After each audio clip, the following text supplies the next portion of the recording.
आकाशवाणी है। कोविड-19 विशेष कार्यक्रम के अंतर्गत प्रस्तुत है कोरोना वायरस संक्रमण की वर्तमान स्थिति पर चर्चा, जिसे प्रस्तुत कर रहे हैं आकाशवाणी संवाददाता सिद्धार्थ सिंह। इस कार्यक्रम में आमंत्रित स्वास्थ्य विशेषज्ञ हैं भारतीय जन स्वास्थ्य प्रतिष्ठान के अध्यक्ष डॉक्टर के श्रीनाथ रेड्डी। नमस्कार श्रोताओं। कहते हैं कि अगर हम सच्चे दिल से प्रयास करें तो कुछ भी मुमकिन है। कुछ ऐसा ही प्रयास किया है हमारे देश ने कोरोना के विरुद्ध जंग में। जहां एक ओर देश में कोविड से स्वस्थ होने की दर 96% से भी अधिक है, वहीं दूसरी ओर देश ने कोरोना के विरुद्ध मुहिम में अब तक 3 करोड़ से ज्यादा लोगों का कोविड टीकाकरण कर एक और कीर्तिमान स्थापित किया है। आज जिस तेजी से भारत में दुनिया का सबसे बड़ा वैक्सीनेशन प्रोग्राम चल रहा है, पूरे विश्व की नजर इस पर है। श्रोताओं, कोविड-19 को लेकर आपको जागरूक करने और सही और सटीक जानकारी देने के लिए आकाशवाणी पर हम कोरोना जागरूकता श्रृंखला का ये विशेष कार्यक्रम लेकर आते हैं और आज के इस एडिशन के साथ मैं हूं सिद्धार्थ सिंह। श्रोताओं, कोरोना को लेकर आपके तमाम सवालों का जवाब देने के लिए इस विशेष फोन इन कार्यक्रम में हमारे साथ हैं public health foundation of India के अध्यक्ष प्रोफेसर डॉक्टर के श्रीनाथ रेड्डी। डॉक्टर रेड्डी का चिकित्सा के क्षेत्र में लंबा अनुभव रहा है। डॉक्टर रेड्डी अखिल भारतीय आयुर्विज्ञान संस्थान एम्स नई दिल्ली में कार्डियोलॉजी विभाग के प्रमुख भी रह चुके हैं। आप हार्वर्ड विश्वविद्यालय से भी जुड़े हुए हैं। डॉक्टर रेड्डी, आज के इस विशेष कार्यक्रम में हम आपका स्वागत और अभिनंदन करते हैं। नमस्कार जी। श्रोताओं, कोरोना से संबंधित सवाल डॉक्टर रेड्डी से हमारे टोल फ्री नंबर 1800-115767 और दूसरा नंबर है 011-233-14444 पर पूछ सकते हैं। अगर आप सोशल मीडिया पर सवाल पूछना चाहते हैं तो आप हमारे ट्विटर हैंडल @AIR News पर #AskAIR पर अपने सवाल पोस्ट भी कर सकते हैं। डॉक्टर रेड्डी, इस कार्यक्रम की शुरुआत करते हैं क्योंकि आज देश के ने जो कोविड टीकाकरण कार्यक्रम है उसमें 3 करोड़ से भी ज्यादा लोगों के वैक्सीनेशन करने के आंकड़े को पार कर लिया है और ये अपने आप में एक बहुत बड़ी बात है।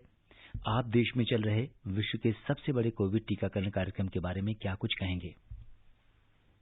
ये बहुत ही अच्छी बात है कि टीकाकरण का कार्यक्रम काफी तेजी से चल रहा है और एक तरीके से अच्छी तरह प्लानिंग के साथ चल रहा है, क्योंकि शुरुआत में ऐसे लोगों को दिया गया है जो अत्यावश्यक काम करते हैं, खास करके स्वास्थ्य क्षेत्र के कर्मचारी जो हैं उनको पहला प्राधान्यता दी गई थी जी। उसके बाद में दूसरे जो काम करते हैं वो भी जो आवश्यक काम माना जाता है, तो उन लोगों को ये टीकाकरण दिया गया था। और उसके बाद में अभी 60 साल के ऊपर जो लोग हैं जी, उनका उम्र जो है, और 60 साल के नीचे भी 45 साल के ऊपर अगर किसी को कोई इस प्रकार का बीमारी हो जिससे कि कोविड का खतरा बहुत बढ़ जाता है, तो उन लोगों को भी ये कार्यक्रम में शामिल किया गया है जी। और इस प्रकार का प्लानिंग से हमें एक सुविधा है कि लोगों का पहचान बहुत जल्दी हो जाती है और बहुत ज्यादा भीड़ भाड़ भी नहीं होता। और इस प्रकार का कार्यक्रम चलाने का सुविधा ये है कि लोगों को एक क्रम से वैक्सीनेशन लगाया जाता है जी। और बाद में दूसरे एज ग्रुप्स को भी 45 साल के उम्र के नीचे भी जो लोग हैं उनको भी वैक्सीन दिया जाएगा। मगर इस प्रकार का एक क्रम से चलने से ये सुविधा है कि बहुत ज्यादा भीड़ भाड़ के बगैर भी बहुत ज्यादा संख्या को हम दे सकते हैं जी। और डॉक्टर रेड्डी, आपका कार्डियोलॉजी में बहुत लंबा अनुभव रहा है। आपसे जानना चाहेंगे कि 45 साल से ऊपर के कौन से हृदय रोग के मरीज टीका लगवा सकते हैं या वो एलिजिबल हैं इसके लिए? दिल के कई सारे बीमारियां हैं जो इस प्रकार का कोविड का अगर संक्रमण हो तो बीमारी का खतरा बढ़ा देते हैं। जैसा कि हम कहते हैं कॉरोनरी हार्ट डिजीज, मतलब दिल के खून के नालियों में अगर रुकावट हो या ब्लड प्रेशर का बीमारी हो, और खास करके अगर ब्लड प्रेशर और डायबिटीज भी साथ साथ में है तो खतरा और भी बढ़ जाता है। और किसी प्रकार का दिल का ऑपरेशन भी हुआ हो तो उनका भी खतरा बढ़ जाता है। तो ये दिल की बीमारियों के ऊपर भी ध्यान रखना चाहिए और साथ साथ जो डायबिटीज वगैरह भी बीमारी हो सकते हैं उससे भी जो खतरा और भी बढ़ जाता है, तो उनके बारे में ध्यान रखना चाहिए और टीकाकरण आवश्यक कराना चाहिए। जी, और हमारे डॉक्टर रेड्डी एक श्रोता हैं, वो हमें ईमेल पे लिख रहे हैं कि उन्हें कोरोनरी हार्ट डिजीज है और उनकी जो बाईपास सर्जरी हो चुकी है, वो ब्लड थिनर मेडिसिन ले रहे हैं। तो क्या उन्हें वैक्सीनेशन कराना चाहिए या इस मेडिसिन को उन्हें बंद करना चाहिए वैक्सीनेशन को लेकर? इसमें कोई आपत्ति नहीं है। शुरू में ये कहा गया, ये जो वैक्सीन के मैन्युफैक्चरर हैं जो वैक्सीन बनाते हैं, उनके जो ये उन्होंने जो समाचार पत्र जारी किए थे वैक्सीन के बारे में जी, तो उसमें उन्होंने कहा कि जो लोग ब्लड थिनर्स ले रहे हैं उनको वैक्सीन नहीं लगाना चाहिए, पर ये ठीक बात नहीं है क्योंकि ये ब्लड थिनर्स दो किस्म के होते हैं। एक तो जो एस्पिरिन या क्लोपिडोग्रेल जैसे दवाइयां जो खून के अंदर कुछ कण बहते हैं और वो जम जाने से खून गाढ़ा बन जाता है और उसको रोकने के लिए ये एस्पिरिन और क्लोपिडोग्रेल जैसा दवाइयां इस्तेमाल करते हैं। और दूसरे किस्म का ब्लड थिनर है जो खून के अंदर कुछ प्रोटीन तत्व होते हैं, क्लॉटिंग फैक्टर्स जी, और उनके अगर एक्टिवेशन हो जाए तो फिर वो क्लॉटिंग की प्रक्रिया शुरू हो जाती है और क्लॉटिंग फैक्टर्स एक से एक जुड़ जाते हैं और उसके बाद में वो खून गाढ़ा बन के क्लॉटिंग हो जाता है।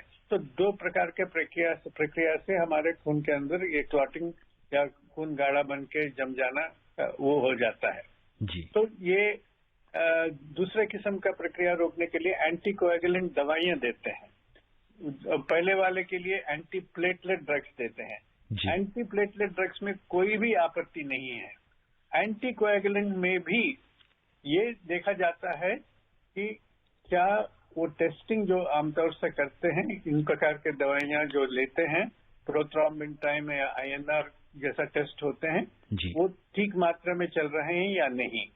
अगर वो ठीक मात्रा में चल रहे हैं तो फिर ये टीका लगा सकते हैं, वैक्सीन लगा सकते हैं, इसमें कोई शक की बात नहीं है। बस कहने का मतलब यही है कि खून पतला करने वाले दवाइयां जो भी ले रहे हैं वो भी निसंकोच वैक्सीन लगा सकते हैं, कोई आपत्ति नहीं है। कुछ सावधान है, मतलब अगर खास करके ये जो एंटीकोएगुलेंट वाले दवाइयां जो लेते हैं उनको बहुत ही पतली बारीकी सी सुई से टीका लगाया जाता है और थोड़ा ज्यादा देर तक वहां पे जहां पे टीका लगा है वहां पे ज्यादा देर दबा के रखते हैं ताकि खून बह न जाए या खून गाढ़ा होके वहां पे जम न जाए। पर दवाई लेने के कारण वैक्सीन को रोकते नहीं। जी, और डॉक्टर रेड्डी, इस समय कई राज्यों में कोविड के मामलों में तेजी से बढ़ोतरी देखी जा रही है। ऐसे में जो लोग इस समय ट्रैवल कर रहे हैं, यात्रा कर रहे हैं, अगर हम इंटरस्टेट की भी बात करें तो बहुत जगह कोविड अप्रोप्रिएट बिहेवियर का पालन लोग नहीं कर रहे हैं।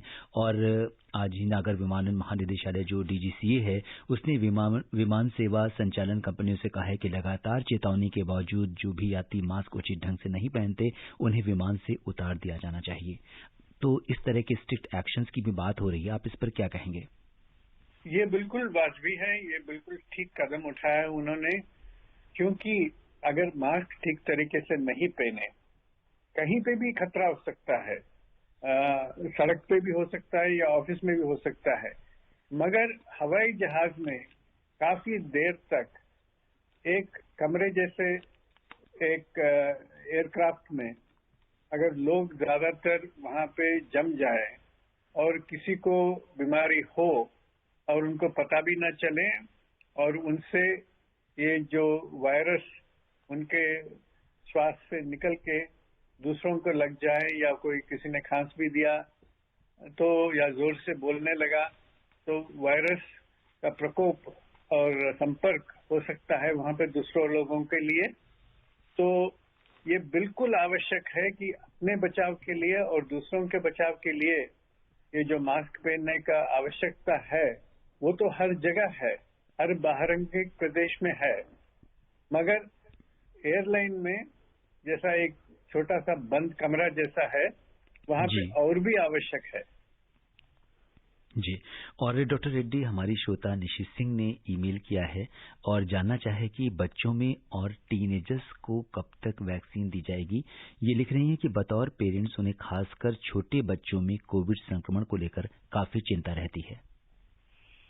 देखिए, ऐसा पहले समझा जाता था कि कोविड का संक्रमण बच्चों में ज्यादातर होता नहीं है। अभी पता चला है कि संक्रमण तो होता है मगर बीमारी कोई खास ज्यादा सख्त नहीं होता, कोई घातक नहीं होता। बीमारी आमतौर से हल्का सा बीमारी हो सकता है या ना भी हो सकता है, कोई बीमारी के लक्षण भी शायद उभर नहीं सकते क्योंकि बच्चों में ज्यादा टॉलरेंस होता है इस वायरस के लिए। मगर फिर भी ये जरूरी है कि कम उम्र वालों को भी, बच्चों को भी अगर हम टीका लगाएं तो हो सकता है कि उनसे दूसरों को संक्रमण का खतरा कम हो जाए। जी। तो इसीलिए कई जगह कम उम्र वालों को भी वैक्सीन लगाने का अभी सोच चल रहा है कई देशों में। और मगर क्योंकि ये वैक्सीन का प्रयोग जो है ये क्लिनिकल ट्रायल्स के दौरान कम उम्र वालों को नहीं दी गई थी, कई जगह 18 साल के ऊपर ही दिया गया था। अभी कुछ 12 साल के ऊपर भी कुछ ट्रायल्स चल रहे हैं। उससे छोटे उम्र में किसी को ये ट्रायल्स के जरिए ये वैक्सीन नहीं दिया गया, तो ये पता नहीं है कि किस प्रकार का वैक्सीन कितना काम करेगा कम उम्र वालों में। जी। फिर भी उसके लिए ट्रायल्स अभी शुरू होने वाले हैं। मगर ऐसा भी हो सकता है कि कुछ महीनों में हमें दूसरे किस्म के वैक्सीन मिले जो टीके के द्वारा नहीं मगर सूंघ के ले सकते हैं, इनहेलेशन वैक्सीन, मतलब सांस के द्वारा ही लिया जा सकता है वो वैक्सीन। उनके ऊपर भी ट्रायल्स चल रहे हैं। अगर उस प्रकार के वैक्सीन आए उसको हम कहते हैं म्यूकोजल वैक्सीन। उस प्रकार के म्यूकोजल वैक्सीन अगर निकले और ये ट्रायल्स के द्वारा साबित हो कि वो भी काफी प्रभावशाली हैं, ये असरदार हैं, तो तब बच्चों को, छोटे बच्चों को भी, 4 साल के बच्चों को भी ये वैक्सीन दिया जा सकता है आसानी से। तो शायद हो सकता है कि जब तक हम उस उम्र तक पहुंचे अभी नए वैक्सीन का भी शायद हमें समाचार मिलेगा। जी डॉक्टर रेड्डी, बहुत महत्वपूर्ण जानकारी आपने दी। हमारी आपकी चर्चा जारी रहेगी। इस बीच पूरे देश से जो श्रोता हैं वो हमें कॉल कर रहे हैं और आपसे सवाल पूछना चाह रहे हैं। सबसे पहले रुख करते हैं मध्य प्रदेश में मंदसौर का, जहां से बसंती लाल सूर्यवंशी जी कार्यक्रम से जुड़ गए हैं।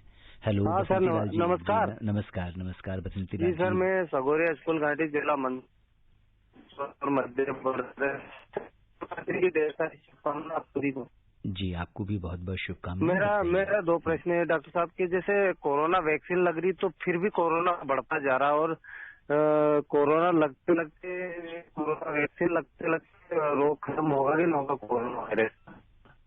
जी डॉक्टर रेड्डी, 2 सवाल हैं इनके।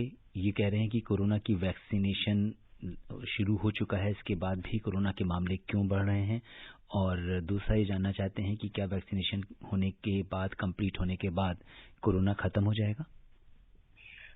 देखिए, वैक्सीन तो लग रहा है और तेजी से ही लग रहा है। फिर भी भारत इतना बड़ा देश है और हमारे यहाँ लोगों का संख्या बहुत ही ज्यादा है, तो वैक्सीन तो कुछ ही लोगों को लगा है सारा देशवासियों के मुकाबले में। तो जब तक ज्यादातर दूसरे लोगों को भी वैक्सीन न लगे तब तक अगर सावधानी से लोग नहीं रहें और बिल्कुल लापरवाही से वो अपना काम चलाएं तो फिर मुश्किल हो जाएगा। एक तरीके से एक तरफ से तो वैक्सीन लग रहा है और दूसरे तरफ से खुलेआम चल रहे हैं मास्क नहीं पहनते हुए और ये सोशल डिस्टेंसिंग या फिजिकल डिस्टेंसिंग 2 गज का दूरी नहीं रखते हुए, भीड़ भाड़ में शामिल होते हुए, तो फिर कोरोना पे कैसा रोक लगेगा। तो ये भी जरूरी है कि वैक्सीन के साथ साथ जो हमें सावधान बताए गए हैं वो हमें बिल्कुल उनका पालन करना चाहिए। अगर वो पालन नहीं करेंगे तो फिर वैक्सीन को बिल्कुल वायरस को बिल्कुल छूट मिल जाएगा, और कुछ लोगों को जिनको वैक्सीन मिला है शायद उनके लिए भलाई होगा और बाकी लोगों के लिए खतरा बन के ही रहेगा। जी, जैसा कि डॉक्टर रेड्डी बता रहे हैं कि हम सभी को कोविड अप्रोप्रिएट जो बिहेवियर है उसका मैंडेटरी पालन करना होगा, क्योंकि अभी सबका वैक्सीनेशन नहीं हुआ है और फेस वाइज मैनर में हमारा देश एक विशाल देश है और वहां पर पूरे वैक्सीनेशन प्रोग्राम में अभी वक्त लगेगा। और इस बीच बलरामपुर से शारदा प्रसाद जी कार्यक्रम में जुड़ गए हैं। शारदा जी नमस्कार। जी शारदा जी बताइए, क्या जानना चाहते हैं आप? हाँ सर, मैं बुढ़ा हूँ, 58 साल का हूँ सर। जो है मेरा कैसा वैक्सीन होगा? मेरे को छोड़ दिया सर। आपको छोड़ दिया? जी बिल्कुल, डॉक्टर रेड्डी 58 साल की उम्र है तो पूछ रहे हैं कि कब वैक्सीनेशन होगा। देखिए, हो जाएगा। मैंने जैसे बताया कि 60 साल के ऊपर उम्र के ऊपर से शुरू हुआ है, और 45 साल के ऊपर जो है उनको अगर कोई खास बीमारियां हो और उन बीमारियों का पहचान हुआ है तो उसके आधार पर उनको भी वैक्सीन दी जा रही है, मगर बाकी लोगों को भी वैक्सीन लगाया जाएगा, मगर बारी बारी। जी, और इस समय अगर हम देखें तो वैक्सीनेशन सेंटर पे जब लोग जाते हैं वहां पे डॉक्टर रेड्डी किस तरह की सावधानी रखनी चाहिए? वैक्सीनेशन सेंटर में जाने के लिए पहला तो रजिस्ट्रेशन होना चाहिए, पंजीकरण होना चाहिए। वो कोविन ऐप से हो जाएगा या आरोग्य सेतु ऐप के द्वारा भी हो सकता है। तो वहां पे पहुंचने के बाद एक तो हमारा पहचान पत्र दिखाना चाहिए, और अगर कोई बीमारी हो हमें उसके लक्षण के बारे में बताना चाहिए, और वो लोग भी पूछेंगे कि क्या आपको हाल ही में कोई बीमारी हुई है कोविड जैसा, या कोई वैक्सीन लगा है पहले कभी आपको जिसमें रिएक्शन हुआ है। इस प्रकार के सवाल पूछे जाते हैं तो उनका समाधान तो देना है, और फिर उसके बाद में टीका लगेगा। टीका लगने के बाद 15 से 30 मिनट तक आपका ऑब्जर्वेशन होगा, मतलब वहां पे बिठा के फिर ये देखेंगे कि कोई साइड इफेक्ट्स तो नहीं है। आमतौर से 15-20 मिनट का ही होता है, मगर किसी को अगर पहले कभी कोई बीमारी हो या पहले कभी किसी वैक्सीन के साथ कुछ रिएक्शन हुआ हो तो उनके ऊपर और ज्यादा देर तक निगरानी होगी। तो इसके अलावा कोई खास बात नहीं है, मगर बस यही बताना है कि अगर आपको कोई बीमारी का लक्षण उस समय है जी, इनके बारे में बताना चाहिए। फिर वो बताएंगे कि तभी वैक्सीन लगेगा या आगे चल के लगेगा, क्या आपका बीमारी कोविड के साथ जुड़ा हुआ है या नहीं जुड़ा हुआ है, वो सारी चीजें वहां पे बताया जाएगा। जी, और डॉक्टर रेड्डी अब नई दिल्ली से हमारे साथ जय किशन अग्रवाल जी जुड़ गए हैं कार्यक्रम में अपने सवाल के साथ। जी नमस्कार। जी जय किशन जी नमस्कार, स्वागत है आपका। मैं जय किशन अगर बोल रहा हूँ और मैं 75 साल मेरी उम्र है और मैं ब्लाइंड हूँ जी, और मैंने आज ही अखिल भारतीय आयुर्विज्ञान संस्थान में ये टीका लगाया है जी, जी और मेरी पत्नी ने भी लगवाया है। जी, मैं बहुत बधाई आपसे की बात प्रार्थना है कर रहा हूँ कि ये जो टीका है जो 60 वर्ष से ऊपर के लोगों को लगाया जा रहा है, तो ये बताएं कृपा करके जो 20 साल से ऊपर या 40 साल से ऊपर के टीके लगा चुके हैं, तो क्या ये टीके अलग अलग हैं या सारी वैक्सीन एक ही है जो शुरू से अब तक हम लोगों को लगाई जा रही है? नंबर 1। नंबर 2, मैं सभी विकलांग भाइयों से प्रार्थना करता हूँ कि सब लोग पूरे देश में अपनी वैक्सीन लगाएं, इससे जो है कोरोना हारेगा और हमारे देश को विजय मिलेगी। जी, डॉक्टर रेड्डी बड़ा ही महत्वपूर्ण संदेश इन्होंने दिया है, और जैसा कि इन्होंने कहा कि 75 साल की उम्र है और आज ही एम्स में ये अपना टीकाकरण करवा के लौटे हैं, तो इनके माध्यम से अन्य लोगों से भी इन्होंने अपील की, जो कि वास्तव में स्वागत योग्य है। इसके बाद ये पूछना चाहते हैं कि इसके पहले अगर हम ट्रायल के दौरान भी देखें तो जो अन्य एज ग्रुप है जिसमें इसका ट्रायल हुआ है, तो ये जानना चाह रहे हैं कि ये वही वैक्सीन है या अभी कोई दूसरी वैक्सीन है? पहले जो संदेश इन्होंने दिया है जी, उसके लिए मैं उनको सराहना चाहता हूँ।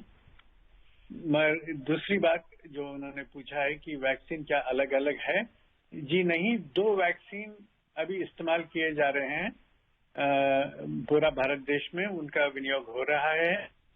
तो कोवैक्सीन जो भारत में ही बना है, उसका आविष्कार और खोज सारा यहीं पे हुआ है। तो दूसरा वैक्सीन जो है वो है कोविशील्ड, जो ब्रिटेन में बना है, मगर यहाँ पे उसको बनाया जा रहा है भारत में भी। तो ये दोनों वैक्सीन का प्रयोग भारत देश में फिलहाल हो रहा है और ये दोनों वैक्सीन उपलब्ध है पूरा देश में। तो ये दोनों में कोई एक वैक्सीन लगेगा हर व्यक्ति को, और नए वैक्सीन अगर आ जाएंगे और उनको रेगुलेटरी अप्रूवल मिल जाएगा तो फिर तब और भी वैक्सीन शायद उपलब्ध हो सकते हैं 1 महीने के बाद में। जो श्रोता हमसे कार्यक्रम में अभी भी जुड़े हैं उन्हें हम बता दें कि आज के कोविड-19 पर इस विशेष कार्यक्रम में श्रोताओं के सवालों का जवाब दे रहे हैं public health foundation of India के अध्यक्ष प्रोफेसर डॉक्टर के श्रीनाथ रेड्डी। आप डॉक्टर रेड्डी से कोरोना से संबंधित सवाल हमारे टोल फ्री नंबर 1800115767 पर पूछ सकते हैं। और अब हम रुख करते हैं दिल्ली का, जहां से वजीर जी हमारे साथ कार्यक्रम में जुड़ गए हैं। वजीर जी नमस्कार। नमस्कार सर। जी वजीर जी बताइए, क्या सवाल है आपका? मेरा सवाल ये है सर कि मेरी उम्र अभी 40 साल है जी। तो मैं जानना चाह रहा था कि हमारी बारी कितने दिनों के बाद आने वाली है? आपकी बारी कितने दिनों के बाद आने वाली है डॉक्टर रेड्डी? हर व्यक्ति इस समय अपना टीकाकरण जल्दी से जल्दी कराना चाहता है। 40 साल की उम्र है, इनका नंबर कब तक आएगा? देखिए, हो जाएगा, कहना मुश्किल है कि क्या 1 महीने में आ जाएगा या 3 महीने लगेंगे। वो इस पर आधारित है कि और नए वैक्सीन कितने आएंगे, वो कितने मात्रा में हमें उपलब्ध होंगे। अगर हो सकता है कि इसी महीने के आखिरी तक तीसरा वैक्सीन का भी अगर अप्रूवल पूरा हो जाएगा तो फिर और भी वैक्सीन हमें मिल जाएंगे। तो ये जो हम वैक्सीन का सप्लाई चेन जो कहते हैं वो काफी बढ़ जाएगा। तो हो सकता है कि जल्द से जल्दी दूसरों को जो 45 साल के ऊपर जो हैं उन सबको वैक्सीन लगने के बाद फिर 40 साल के लोगों को भी वैक्सीन लग जाएगा। तो ये देखने वाली बात है कि अगले 2-3 महीने में कितने वैक्सीन को हमारे पास रेगुलेटरी अप्रूवल मिल जाएगा जी, और कितने वॉल्यूम में वो बनाए जाएंगे भारत देश में।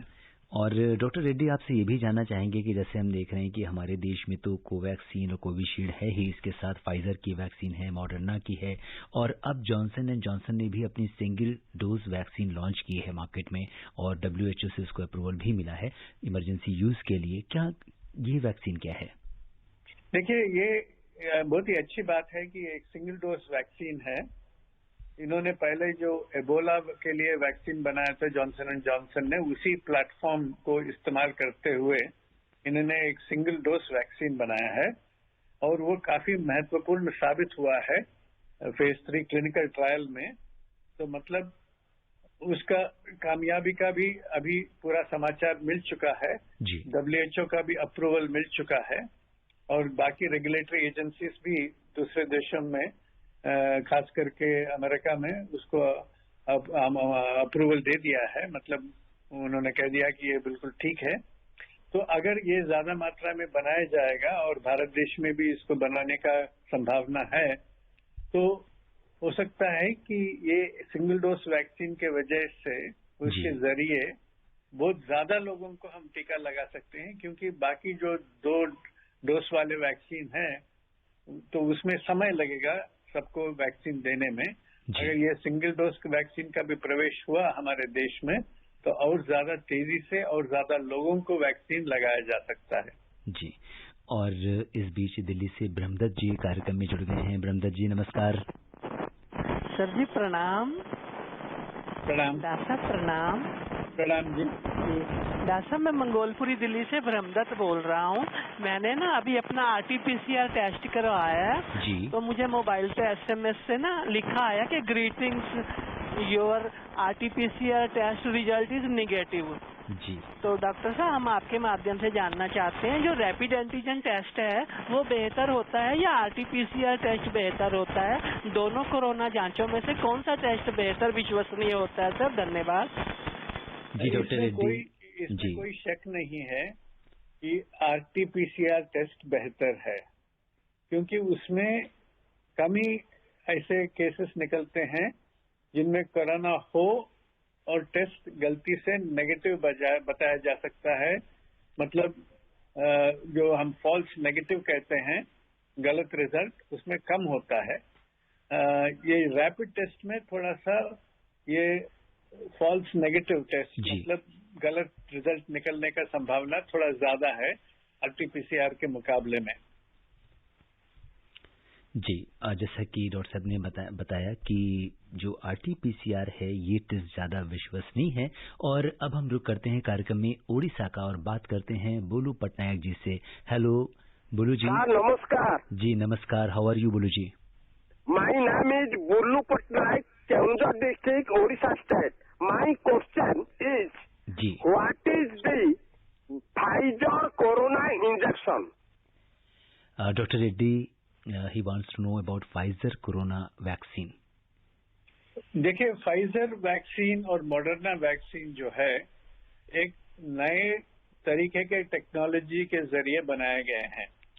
उसको हम mRNA कहते हैं, मतलब एक स्पेशल जेनेटिक टेक्निक द्वारा शरीर में प्रवेश करने के बाद ये वायरस का एक हिस्सा जो है स्पाइक प्रोटीन बनाया जाता है हमारे शरीर के अंदर ही और उसके खिलाफ जो हमारा शरीर में इम्यूनिटी पैदा होता है, तो फिर अगर असली वायरस हमारे शरीर में प्रवेश करता है तो उसको मुकाबला करने के लिए हमारे शरीर में इस वैक्सीन के जरिए इम्यूनिटी पैदा पहले ही हो चुका होगा और वो वैक्सीन के जरिए हम वो वायरस का मुकाबला कर सकते हैं। तो ये फाइजर वैक्सीन जो है ये एक स्पेशल प्लेटफॉर्म mRNA प्लेटफॉर्म से बनाया, नया टेक्निक से बनाया गया है, मगर इसके लिए रेफ्रिजरेशन का काफी आवश्यकता है। वो पहले -70 डिग्री का रेफ्रिजरेशन की आवश्यकता थी, अभी उन्होंने -20 डिग्री तक कम कर दिया है। और डॉक्टर रेड्डी, समय कम है, हम अपने आज की लास्ट कॉलर जया जी ने कॉल किया है हमें पटियाला से, उनका सवाल लेते हैं। जया जी नमस्कार। नमस्कार सिद्धार्थ सर, नमस्कार डॉक्टर सर। सर मेरा क्वेश्चन है कि अगर फैमिली में 2 पेशेंट्स हैं, एक तो सुपर सीनियर 90 इयर्स के, एक उनका ग्रैंड चाइल्ड, तो वो फिर कैसे रह सकते हैं? Thank you. जी डॉक्टर रेड्डी, फैमिली में 2 लोग हैं, सीनियर सिटीजन्स को वैक्सीन लग जाएगी, लेकिन वो कह रहे हैं बाकी जो मेंबर्स हैं उनको नहीं लगी है, तो ऐसे में कैसे उनका बचाव होगा? देखिए, सीनियर सिटीजन्स को तो वैक्सीन लगना ही चाहिए। अगर कम उम्र वालों को अभी वैक्सीन लगने का उनका बारी नहीं आया, कम से कम बाकी जो हम बताते हैं सावधानी, जो मास्क पहनना, जो थोड़ा 2 गज का दूरी रखना और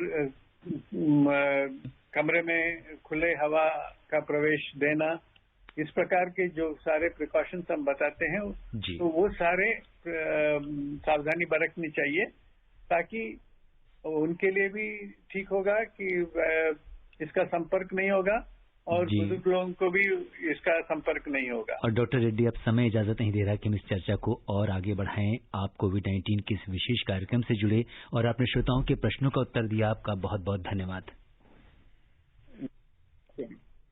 श्रोताओं, आज के अंक में बस इतना ही। चलते चलते आपसे यही कहेंगे कि डॉक्टर रेड्डी ने आपको कोविड-19 से बचाव के लिए जो भी सावधानियां बताई हैं, आप उनका पालन कीजिए। खुद सुरक्षित रहते हुए दूसरों को भी सुरक्षित रखिए। इसी कामना के साथ दीजिए मुझे अनुमति। नमस्कार। कोविड-19 विशेष कार्यक्रम में अभी आप सुन रहे थे कोरोना वायरस संक्रमण की वर्तमान स्थिति पर चर्चा, जिसे प्रस्तुत कर रहे थे आकाशवाणी संवाददाता सिद्धार्थ सिंह। इस कार्यक्रम में आमंत्रित स्वास्थ्य विशेषज्ञ थे भारतीय जन स्वास्थ्य प्रतिष्ठान के अध्यक्ष डॉक्टर के श्रीनाथ रेड्डी। ये कार्यक्रम आकाशवाणी के समाचार सेवा प्रभाग द्वारा प्रस्तुत किया गया। इसे आप हमारे mobile app news on AIR पर भी सुन सकते हैं। इस कार्यक्रम के संबंध में अपनी प्रतिक्रिया आप हमें ईमेल कर सकते हैं।